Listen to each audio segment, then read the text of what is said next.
Three of the most popular types of sushi in Japan and the rest of the world are tuna, salmon, and shrimp.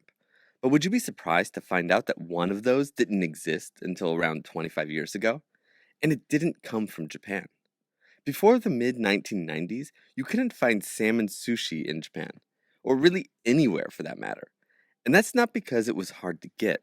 No, it's because no one wanted it.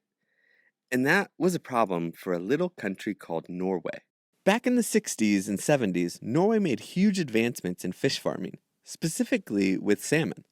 They eventually became so good at it that they were producing more salmon than the country could consume.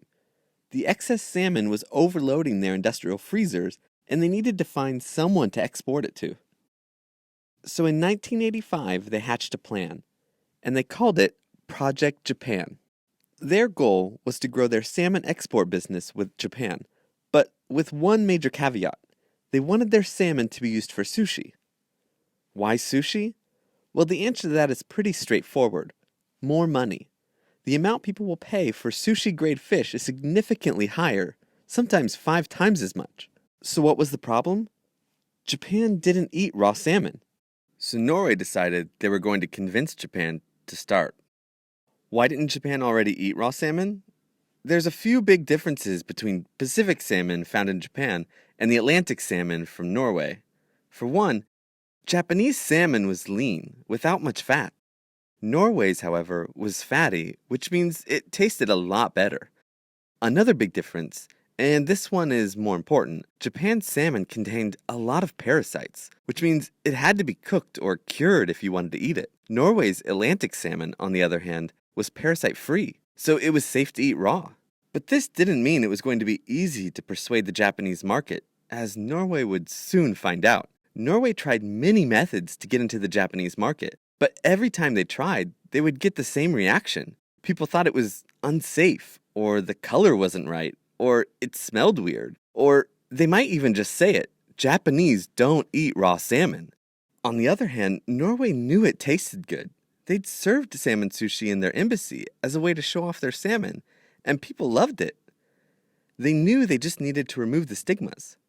But they couldn't just run around advertising their parasite-free salmon.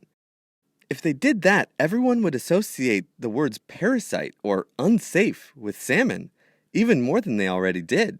So Norway tried other routes. They emphasized their clean water and used images of mountains, ice, and old fishing boats. And they even tried to use a cute Viking character. But after many years of trying, they didn't really make any headway. But then finally, 2 of their strategies paid off. First, they targeted famous chefs. They knew that if famous Japanese chefs endorsed eating raw salmon, the Japanese market would accept it. This helped break down some of the barriers and normalize the concept of raw salmon. But still, there was a huge issue. Even if famous chefs were preparing meals with raw salmon, it didn't matter if the public didn't have access to it. No stores would stock Norway's salmon as a sushi product. So Norway decided to do something interesting. Norway said that as long as a company would sell their product as sushi, they would sell their salmon to the company for so cheap that they couldn't refuse. And that's how Nichirei became the first company to offer salmon sushi in Japan. And as they say, the rest is history. With salmon sushi showing up in stores and famous chefs proclaiming how good it was, the public opinion quickly changed. And salmon sushi boomed in Japan. But not only in Japan, it exploded around the world as well. It now battles for the #1 type of sushi. And if the poll I ran on Twitter is any testament, it has secured its place as a favorite. To recap, salmon sushi was developed in Norway, but for the Japanese market, and has been widely embraced all around the world. So what do you think? Is salmon sushi Japanese food? Let me know in the comments. Also, let me know what your favorite kind of sushi is. Or if you don't like it, let me know that as well.